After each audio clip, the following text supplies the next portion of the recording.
Hello everyone, I am Tacit and today I'm going to be going over the Gems of War event objectives for the Pride Before the Fall event in which the Pridestalker is added to the game. So this week has a lot of things going on, with probably the biggest thing being the start of the spring event. This will be going for the next 2 weeks. You'll be able to earn a bunch of rewards, most notably basically a troop alternative to Wand of Stars. It is ultimately a little bit weaker to it, but it will have some use cases, as well as of course free up your hero in some situations where you can actually run something else. But yeah, basically a nice choice option. Really love seeing more options like this. We have a lot of choice options that they've been slowly adding into the game, but a lot of them I don't really feel like have much of a choice, where just one that's just, you know, normally definitively better. But this is actually a troop that, unless you're building like really heavy around just green or just purple, you're probably using both pretty equally, so pretty nice option. So you have a choice between either or, rather than a choice option that's really not a choice. You're clicking one like almost every time compared to the other. We got Red Tower of Doom with all the rewards that normally brings in. The Mythic from last Friday is still available. We covered a video for that on, of course, Friday when it came out. But that is still available all the way until the end of Thursday at Friday reset time. So if you're still looking to get it, still have a chance to do so. Though also keep in mind, if you're looking to open keys for any other reason, you might want to wait until after Friday rolls around so that you don't get another copy of Helia. And beyond that, there is still one more day of grace period by the end of tomorrow to go and claim any rewards from the Legend Reborn event that we had for Whitehelm last week. You can't make any more progress towards it, but there is one more extra day where you'll be able to go and claim any progress you do have if you did not already go and claim it. So yeah, a good number of stuff. We have over a dozen teams to go show for everything. But yeah, let's go over some of the game modes first, and then we'll go over all of the teams. So of course, Tower of Doom. This is a red restriction. You basically have to use the weapon on every single one of your battles in order to get your double score. However, keep in mind, and by every single one of the battles, I mean technically just the Doom, but you generally just want to keep it there so you remember, as whenever you kill out the Doom, it'll give you double the amount of points. Keep in mind, you do not need to upgrade the weapon, but every team that you make has to have the weapon on it. So you can choose to keep it at level 0 if you don't want to go and upgrade it. However, this one is okay, the one that we have for this season, the one that we have for, you know, the next 6 months, or at this point, next 4 months or so. But it's mostly just like a small damage poke. We've definitely had way better ones in the past. And for the most part, you're not really doing this as your main casting. You're definitely going to want to have other things in your team that will be your primary option whenever you're going through Tower of Doom. Obviously, we have things like, as per usual, just Stellarix and the Kurthanax. We have things like Tesla. We have quite a bit of different mana options as far as getting things rolling. So overall, shouldn't be that bad of a Tower of Doom. And you can either just put the weapon all the way in the back if you don't want it blocking anything, but still getting your double points, or simply go and go for a different damage source. As far as the Tower of Doom is concerned, of course, the main thing you want to do is just report back to your guild where all of the better ones are, as far as the rooms. Main ones, the way you want to prioritize are, of course, the main ones, Fireball, Heroism, Unlocks, but there's also a bunch of other ones like Luckies that give you extra Dooms, or the Powers that can give you a bunch of extra stats as your guild keeps going. So just report back to your guild as within your guild. It's not the same from guild to guild, but within your guild, all the rooms are exactly the same. So when it comes to this game mode, you want to use as minimal sigils as possible, going and taking only the important rooms to help out your guild. And you always want to go to at least floor 50. I mean, sorry, floor 25 for floor 50. But you want to go to at least floor 25 completion. The main reason for this is you get a bunch of these extra scroll thingies. Does not show here. It's in the other thing. But you get a bunch of these extra scroll thingies, the Flame Forge scrolls, and while there are orbs that can basically cover this now, that has made these a lot less relevant, it is still a good idea, especially if you haven't maxed out all these weapons yet, to be going all the way to floor 25 completion. Aside from this helping out your guild quite a bit, it will end up giving you the maximum amount of scrolls, as you get one scroll of those all the way up to floor 25 for 25 total red scrolls. So if you only go to floor 10, you would only get 10 of those 25, even if your guild has already finished out all the rewards. So it is generally a game mode where even if your guild is done, you still want to go to floor 25 completion. So do make sure to do that if you want to maximize on rewards. And buying tier 4 is highly advised for this game mode, not required, as it is a little pricey at 500 gems, but it saves you from having to get the Doom weapon in the future, gives you a bunch of loot along the way, but most importantly, assuming other people in your guild are helping with scouting, or your whole guild in general, you will have enough with tier 4 to have more than enough battles to end up finishing out full completion. So that's something else that is pretty good for it too. So as long as you have some amount of scouting going on in your guild, tier 4 should be enough to fully complete out Tower of Doom and get you pretty much all the rewards. So, other game mode. Legends Reborn, this obviously is not actually going on, but if you haven't claimed anything, you have until the end of tomorrow to go and do so. I believe you could technically still do the money offer thing if you really was still wanting to go do it. But yeah, you can't make any progress on it. You can simply just claim what's already here. I guess if you didn't decide to go for the gem one, I think you can still buy the gem one. I'm not sure, actually. But that's worth considering if you weren't able to scrap together 1,350 gems on the last Vault event weekend. Maybe open some of your Vault keys, some of the gems you get this week, and go and get it, as it is a lot of reward for it. So if you haven't already done that, you still have one day to do so to scrap that together. Highly advise. A little pricey, but it's worth it for the amount of loot you get in return. And yeah, you can't make any progress towards anything else though, but I believe you can still buy the gem and money offer if you so wanted to. Beyond that, the other game mode that we have going on this week is, of course, the new one, the spring event. So of course, this goes like any of the other events we've been having for seasonal events lately. It lasts for 2 weeks. It basically have to use a pure color team of whatever the color restriction is, and this season that is green for the next 2 weeks.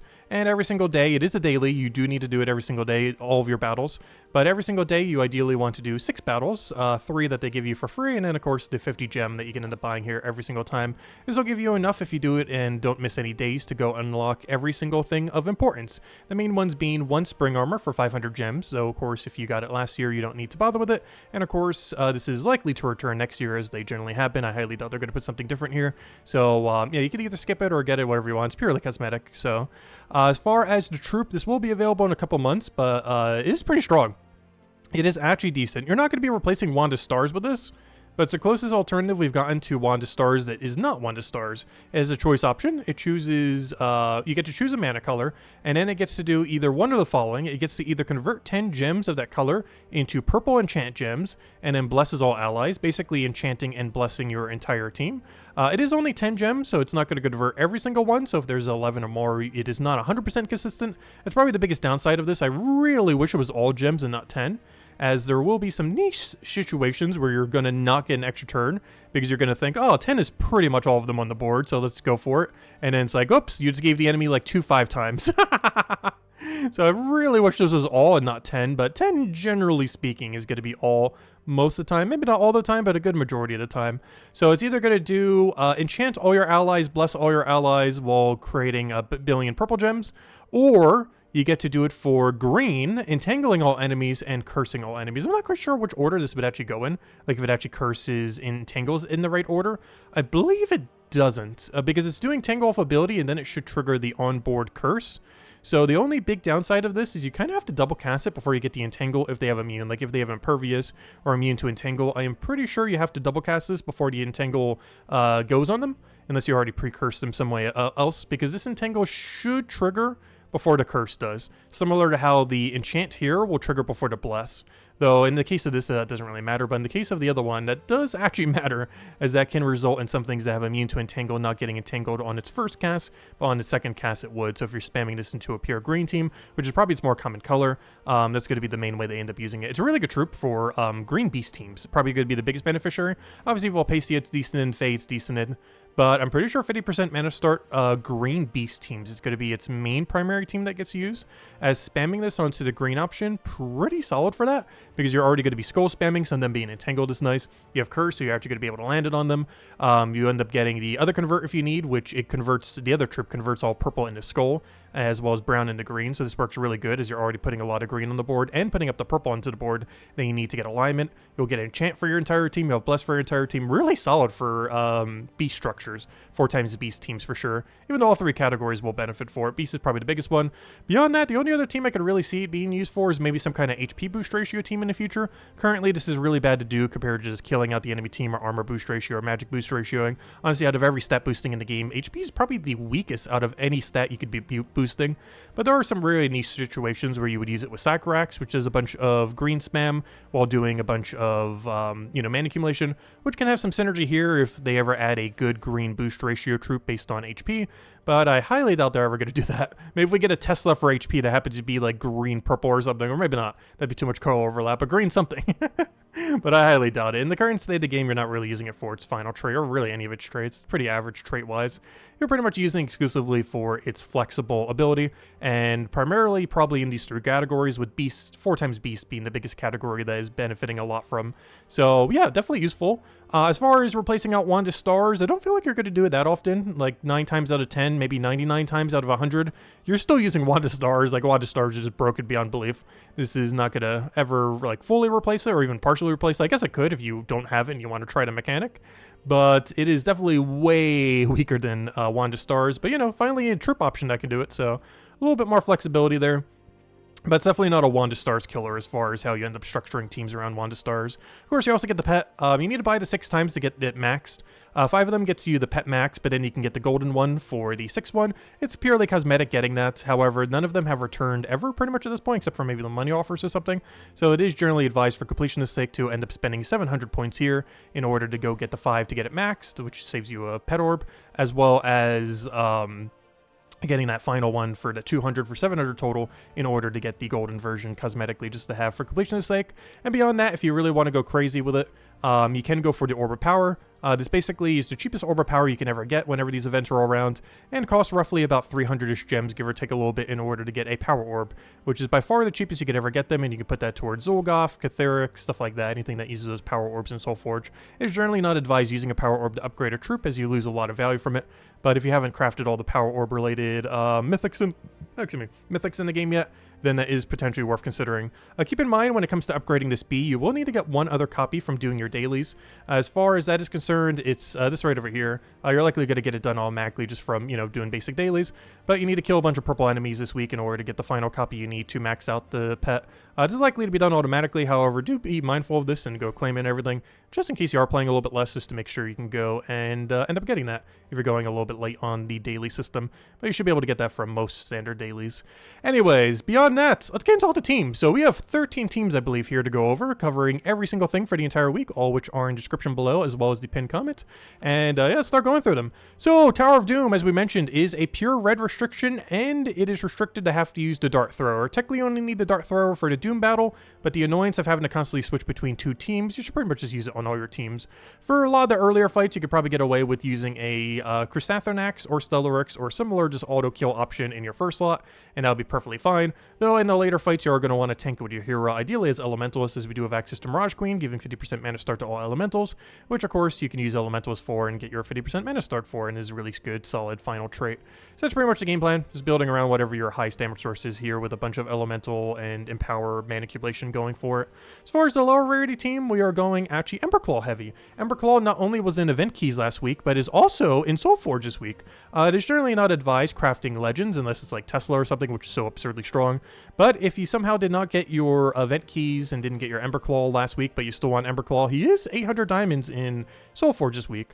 It's a little bit of a waste going for that, but if you have 1 and you really want to get that second one, or if you have 2 and you really want to get that third one to build a team, potentially worth considering, as it's going to be quite a while before this thing shows back in Soulforge again, or in event key for a while. So it's going to be pretty much the last week for a very long time that you're going to be able to get Emberclaw. It could be another half a year to a year before he's really easily accessible, because you're going to get him in a really wide drop table while going for like a mythic or something. But as far as focusing on getting him, like targeted getting him, this is pretty much the last week to do so for at least half a year to a year. So if you haven't gotten all the Emberclaws you want, maybe worth considering. Beyond that, we're just using a really cheap Magma Dragon that you get from throwing Chaos Shards at Fire Rift, and just using his mana accumulation to get the team rolling, and just doing that with a tanky Elementalist, so you could go a quicker hero class if you so choose. And you can also offset with 1 Emberclaw for a little bit more mana accumulation or a little bit more damage based on which one you need. Or if you have a higher damage source, you could replace out Magma Dragon or one of the Emberclaws with it. With Magma Dragon probably being the biggest target. Like if you have a much stronger red enemy dragon, anything, this is probably the first thing that you'd replace, so you would lose your Storm. Otherwise, the other alternative would be to switch this and then replace one of your Emberclaws with whatever your best red damage source is, ideally, that can hit all enemies simultaneously. And that's pretty much the game plan for the structure of this team, and then just using your hero as a meat shield. You can still poke with it whatever you want, but it locks a lot of your red mana, and given that this team, regardless of what it's going to be, unless you're using like a 6-color dragon or something, it's going to be really red heavy, so you are going to want to have the offset damage source off of something else. Like, you don't really want to be casting this for your damage unless you're doing it as like your final hit. You ideally want to be casting whatever your main other damage source is, whatever legend or mythic you have that is best in the red category. Speaking of things in the red category, I didn't even think about that. Did I not bother building any Tesla team for that? In all fairness, I built so many Tesla teams for the other thing. But yeah, you do have access to Tesla. Man, accumulating fur is a little bit annoying because you're going to have to use like Emberclaw. But honestly, you could run the same team just with the doomed weapon down here, and boom, you can use this for the red Doom event if you want. Just replace that Leprechaun for the Doom weapon, and you're good to go. But yeah, we're doing this for the restriction for the Tuesday faction event. The faction is red-purple, so you have to use red and purple. We also have a faction event this weekend, which is blue-purple, so very purple-heavy, which means we do have access to things like Thrall Leprechaun, so if you need a baseline for mana accumulation, you have that as both an option for Tuesday and Friday faction. So if you want to build Thrall Leprechaun with something in between, it's probably going to be the main core build that you could do. But since Emberclaw's been around so much, I figured we'd build an Emberclaw here and just feed an ad to Tesla for damage. Similar concept you could do for Doom as well if you so choose. For the higher rarity team, we just went all in on Tesla. Pretty standard, just one Leprechaun team, and just going from there to get everything rolling. If you don't have Wand, you can go Thrall there and be good to go. Just get all your mana accumulation, get your Teslas, spam it till you win. As far as pure faction is concerned, we're running with double of the guy that ends up boosting. You pretty much only need one of him and you'll end up winning. You could even go one of each from the kingdom and just have a nice diverse team so he gets a little bit more stats. However, the double on him is mostly just to keep him safe. He gains a bunch of attack and life, and generally anything that gains a durability while also gaining attack in Underworld can pretty much just auto win a battle in Underworld just by spamming it a few times, getting really hefty, and then just going and killing out the enemy team with a bunch of skulls back to back to back. And he is no different, and that's pretty much his whole premise. Beyond that, we're using two of him just in case the first one dies, so that you can go into the final fight with one Hellclaw into double of the Adrazit. And we're just using Adrazit to kind of hold down the line. He has Curse Burn, he has a little bit of damage poke that you can end up casting, but you're mostly doing the win condition of just spam this guy until you can just go poke, and these are mostly just here for cleanup. But one single one of him is already enough to win a whole battle. As far as the Sunspear class event is concerned, this is a Rashka restriction, specifically from Pridelands. For this, we're just going a bunch of mana accumulation. We're using Water Link here for a little bit extra water. We're using the Fire Links here for a bunch of extra red. And we're just doing that all into a Dawnbringer. You can also triple up on them if you don't have Dawnbringer. Just do it into a blue weapon using Shadowhunter, or into Summer's Fury using the other guy, with the blue weapon being Frost, or whatever that one orb is called. Orbital Winter. Winter Orb, whatever it's called. But yeah, you could either go all in blue, all in red, or a mix if you have Dawnbringer, which is what we're doing here, which also gives you a little bit more stats, so that shouldn't really matter though for this game mode. As far as Underspire, we are restricted specifically to a Pridelands weapon and a Pridelands team. For this, your main win condition is going to be Rope Dart into Ubistet. This is by far your best means of killing. In most battles, you should be able to just double kill. There are some exceptions with some of the Dooms that are in Underspire, but with the exception of those, the whole premise of every single battle is going to be cast Rope Dart. This eliminates all armor from an enemy and then deals some damage to them, and pulls them to the first position, and entangles them, and it gives you extra turn, and destroys a bunch of red. We'll get to this weapon in a moment. It's in Soulforge. Definitely get it. Do not leave this week without it.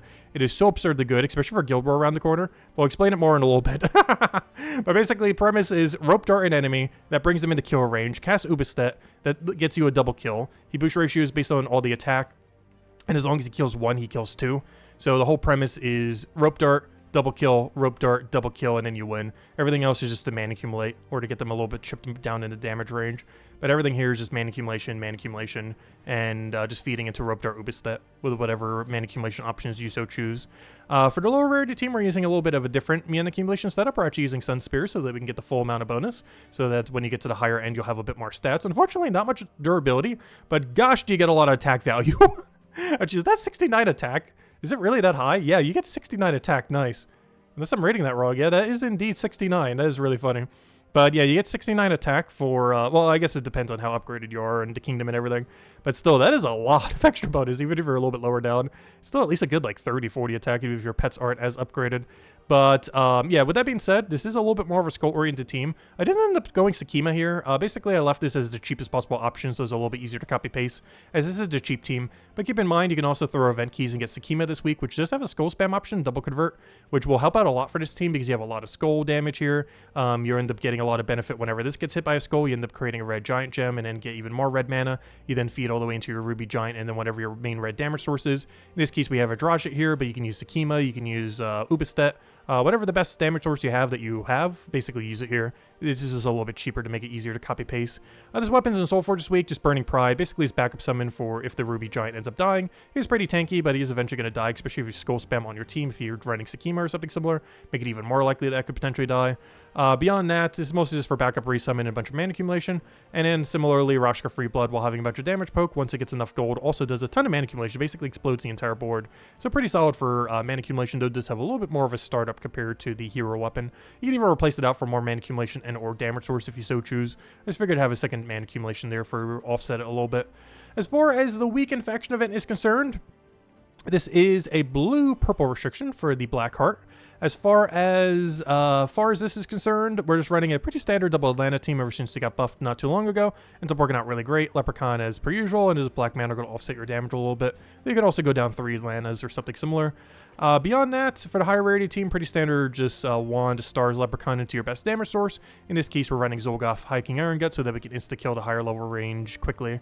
And then we have the weekend Pure Faction event. So as we mentioned, this is for Blackheart, and actually has a very similar premise to the other one. It ends up exploding a bunch of gems and gains a bunch of attack, life, and armor. So both the Tuesday and Friday Pure Faction is basically a faction event where you only need 1 troop. And that 1 troop is the one that gains attack and durability at the same time.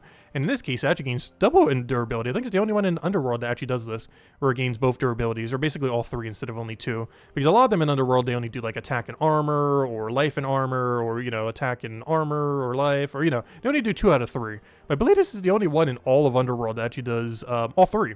So it's honestly not that bad. Plus he has mana accumulation to go with them, a really solid amount, basically explode all board. Even an early game that's explode all board. Has a little bit of score reduction. Honestly, works out really, really, really great. The only bad thing is his final trait's kind of useless because it just converts 2 skulls into Doom Skulls, which doesn't get you any more alignment. It's the issue with the troop that we got, last Friday, I believe it was?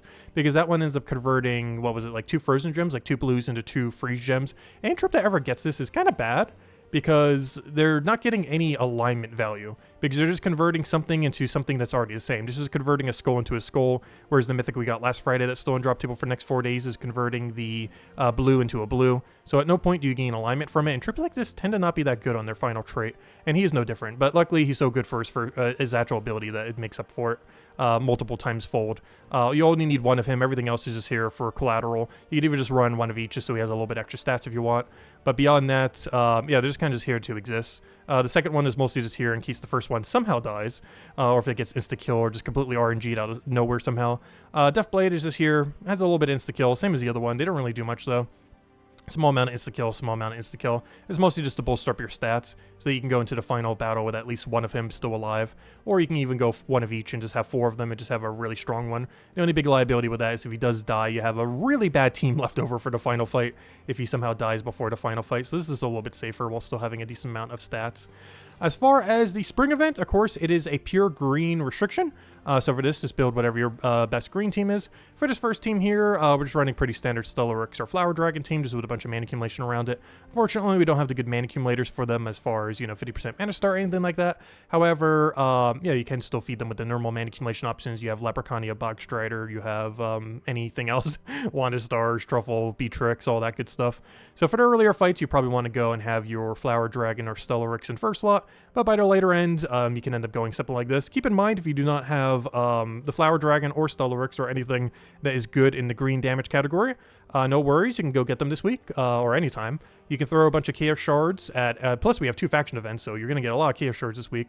But you can throw the Shards at either the Amethyrax faction at any point or the Deep Hive faction in order to get Truffle or Beatrix respectively, and you just basically spam their ability until you win. So if you don't have a good green option, you can simply just go double Truffle and just throw a bunch of Chaos Shards with all the shards that you'll be getting this week into Amethyrax and get yourself a double Truffle. And at that point, it's basically just standard Wand Leprechaun team into double Truffle. And if you don't have Wand, it's fine too. Just go and put like Bog Strider there and you'll be fine.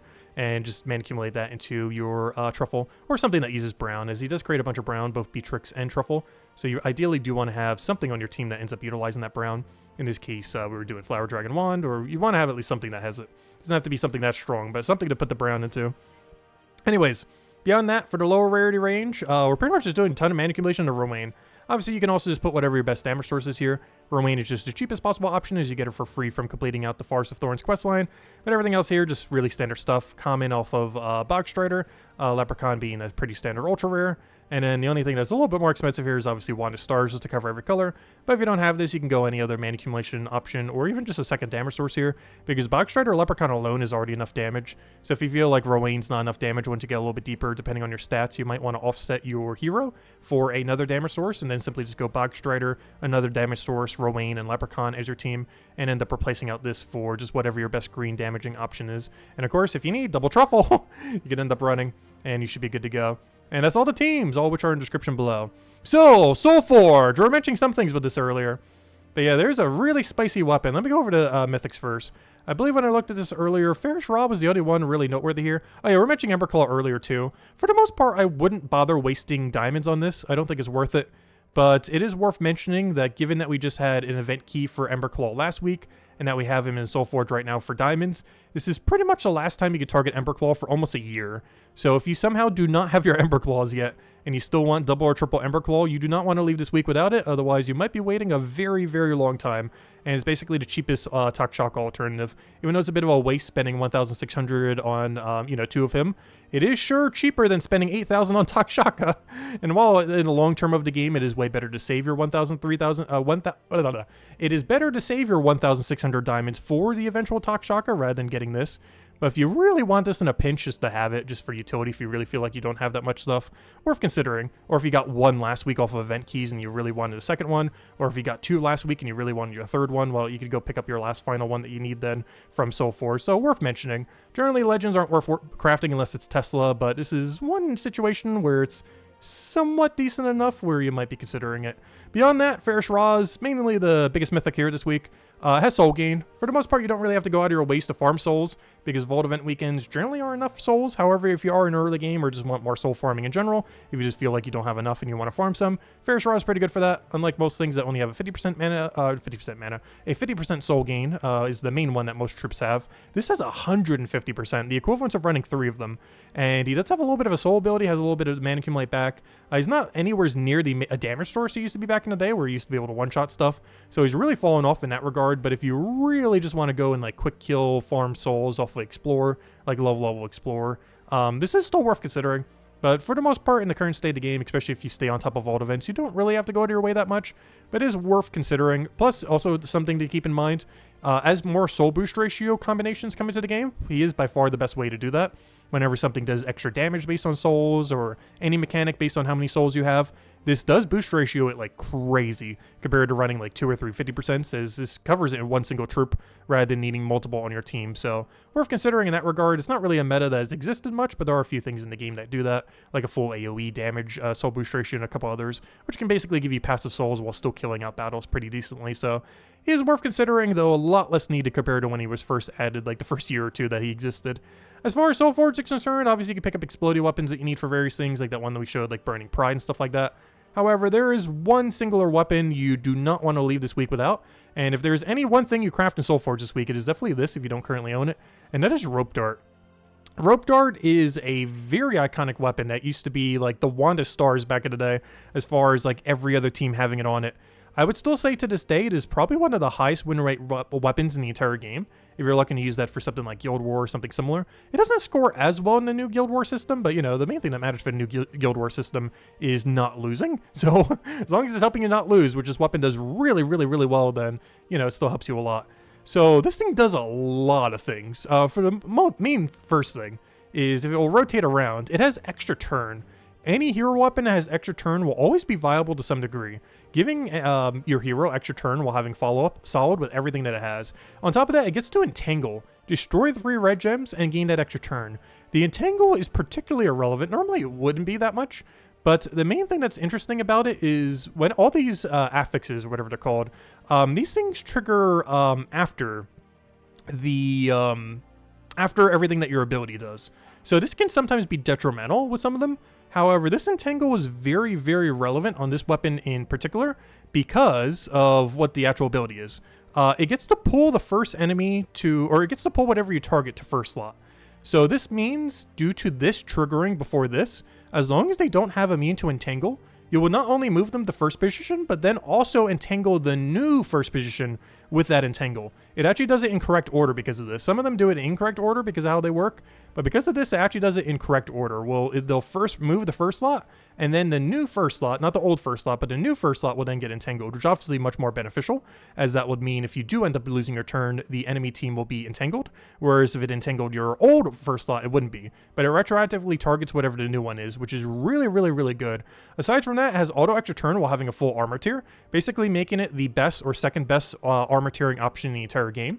The one that does it the most effectively, technically, is Megavore, that has a 4 times armor tier. However, it has a 100% chance of ending its turn. The nice thing about Rope Dart is if you have enough mana accumulation and loop on your team, is you could basically do that for free and just cast it, as long as they don't have stealthy. You could just cast it on all 4 of the enemy, and then boom, you just 4 times armor tiered them, and it is still your turn because you just extra turn to just mana accumulated for all of that. So if you have a really good mana accumulation loop on your team, this is effectively the best way in the entire game to 4 times armor tier. It's a very niche mechanic when you end up needing it, especially given that in the time that it would take you to do that these days, you could probably win with like a, double cast Tesla, triple cast Tesla, something similar. But in game modes where you're a lot more restricted with what you can use or just need to get a win and the only thing that matters is getting a win, Rope Dart is really good. And with Guild War around the corner, finally returning in a few weeks, yeah, this weapon is really worth considering. Do not leave this week without it. Insanely good. Out of any armor tier weapon in the game, it is the best. And honestly, out of any armor tier option in the entire game, it's pretty much the best, or second best, depending on how you consider it compared to Megavore. But yeah, do not leave this week without it. Really great Guild War weapon, really great weapon in general. It's not used as much these days because, Wanda Stars exists, but when it comes to like damaging weapons, it's definitely really high up there as far as consistency with win rate. And the fact that it has auto extra turn is so solid. And even has that 3 red destroy, which I didn't really go over too much, but that mana accumulates for other things on your team. But most importantly, it helps set up extra turns. So you could try to get extra turns on the board in order to, get cascades, get extra turn spam, stuff like that. 3 red destroy doesn't seem like a lot, but, it adds up if it gives you a 4 times or a 5 times alignment from it, since you still get to keep your turn. Anyways, aside from that, other events we have going on this week. Tuesday, we already mentioned it, but is a red-purple restriction for the Eldrazi's Palace faction. Wednesday is some kind of pet for Pride Lands. Actually, is this one of the old event pets? This might actually be one of the old cosmetic pets. Thursday is the... actually, let me go check. Is this the right pet? It might not even be the right pet. Oh, yeah, it is. Okay. I believe this was one of the old cosmetic pets, wasn't it? I can't remember now. Yeah, you get that kitty on Wednesday. Thursday is the class event for Sunspear. Not too relevant of a hero class as far as getting it maxed, because you generally don't use it for its triple damage burning option. The main reason you're putting this on your team is it has Freeze and Tangle, which is solid, but the main reason is it has Perpetual Red Storm. It just has Red Storm every single time, so if you don't want to run like Lava Storm with that brown-red dragon or something similar, having this on hero can be pretty solid.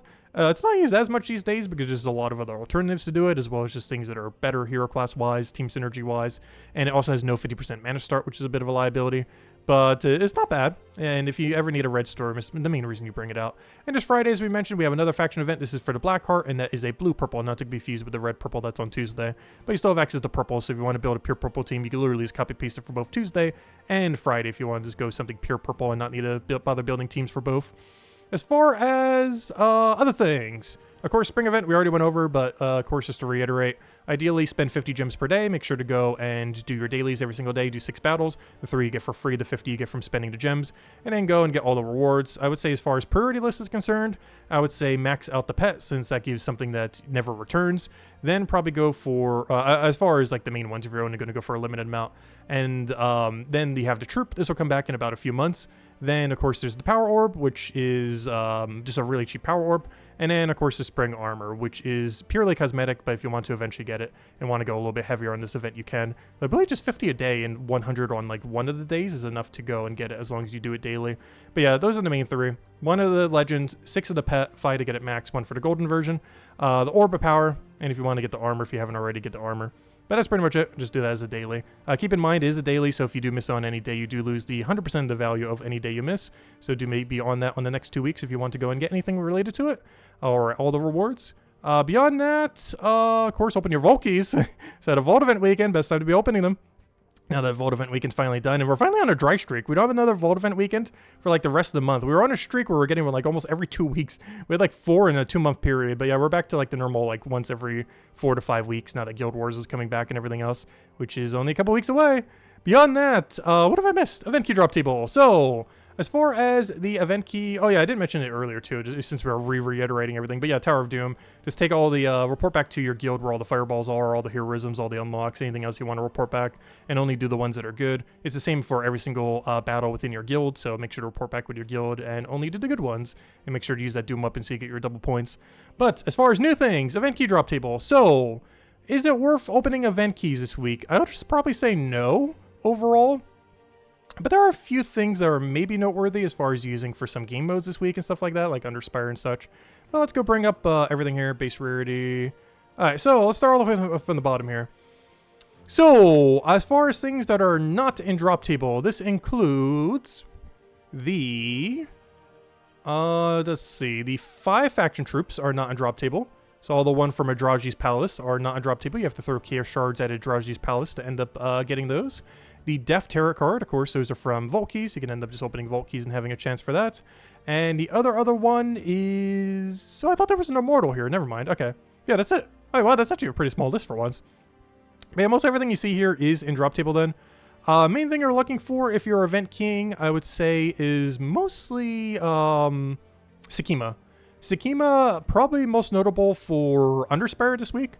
Probably your best damage source if you don't have any of the mythics here. It transforms all blue gems to skulls and transforms all brown to yellow. So basically standard double converter while doing damage to whatever you target, which is generally the first slot so you can clear it out for your skull spam. It also has an interesting boost ratio where it actually boosts based on all other allies' magic, which there's not too many things in the game that actually do that. Unfortunately, there's not really any good way to like boost your magic within the kingdom. Otherwise, that would be really solid. Just have a way to get a little bit extra magic there, though. But yeah, it's basically just a double converter. You do that with a bunch of skull spam and just a decent amount of damage, particularly for Underspire if you're missing some of the better mythics here, like Ubistet. For the most part, I wouldn't try Event Keying for them. Ubistet's the only particularly good one here. And you have a 1 in 4,000 chance or so in Event Keys, so the chance you specifically get him is so absurdly rare. Obviously, if you want to get it for like star purposes in order to go and get Pride Lands to like, you know, 5-star, 10-star, 20-star, 30-star, whatever milestone you want to get for the extra stats. This is an attack kingdom. Actually, can I show that here? I don't think I can, because I can't get into the other menu, but it is indeed an attack kingdom. So if you ever want to get your attack up, it is one of the several attack kingdoms in the game. So worth upgrading in that regard. So if you ever want to hit some kind of star milestone on it to get it up, or level requirement thing, yeah, potentially worth considering if you want to have a bunch of extra attacks. While attack in general isn't particularly meta in the current state of the game, it is still a factor, and it's probably one of the biggest things that you're opening event keys for, if you're so choosing to this week. And beyond that then, I guess the very, very final thing is the new troop. Unfortunately, like per usual, otherwise I would have gone over earlier, it's pretty bad. Not even a good time to go stock up on it because it's ultra rare. It's not even high enough rare to get the double arcane. But as far as what it does, it deals a bunch of damage to an enemy boosted by their attack at a 4-to-1 root boost ratio, which is nowhere near enough to be viable. Like, nowhere near. That is so bad. Even in Arena, that is such a ridiculously small boost ratio, especially when you compare it to Ubistet, what Ubistet does. I guess they're trying to make this in like mini budget Ubistet, but that is way too small of a boost ratio. Even at 1-to-1, I'm not sure you would even bother using that, as there already is a troop that basically does this like 1,000 times better. It's Faunessa. This one right here, or is it called Faunessa? Whatever you call that.